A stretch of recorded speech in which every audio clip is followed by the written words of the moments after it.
Tomorrow marks 1 year since that frantic night at the oceanfront where 10 people were shot. One of the fatal shots came from a police officer, killing 25-year-old Donovan Lynch. The last 364 days have been very painful for the Lynch family as they strongly believe Donovan was unjustly shot down.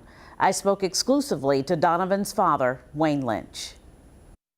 Each day it gets worse because they are disparaging his character, make him seem like, somebody he's not. So it's just been a nightmare. 1 year later, and the pain is still fresh for Donovan Lynch's father, Wayne Lynch. In some ways, even worse. 1 year later, Lynch still fights to clear his son's name. My son didn't break any laws. Out of all the stuff they've been saying, they haven't said once what law he broke. They is the city of Virginia Beach as city attorneys respond to a federal judge's decision that Lynch's $50 million wrongful death lawsuit can move forward. This after a grand jury cleared Officer Solomon Simmons of criminal wrongdoing for the shooting death of Donovan. The city defends Simmons by saying Donovan entered into an active shooting zone, crouched behind shrubbery with a loaded weapon, and turned towards Simmons. Keep in mind, that night at the oceanfront was chaotic, wild, as more than 50 shots were fired.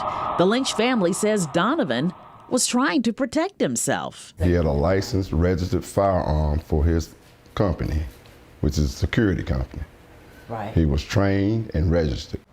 We join with you tonight in celebrating Donovan. There is no shortage of friends and family who are speaking up on Donovan's behalf and the person whose character they admired. 1 year later, Lynch is renewing his call for a federal investigation into the shooting, a request being echoed by some state and local politicians. For them to portray him like he committed a crime and contributed to his death, it's outrageous. The Lynch family is honoring Donovan by continuing to organize events to benefit the community through the Donovan Lynch Foundation. Tomorrow at 7 p.m., there will be a vigil at 20th Street and Pacific Avenue at the oceanfront to remember Donovan 1 year later.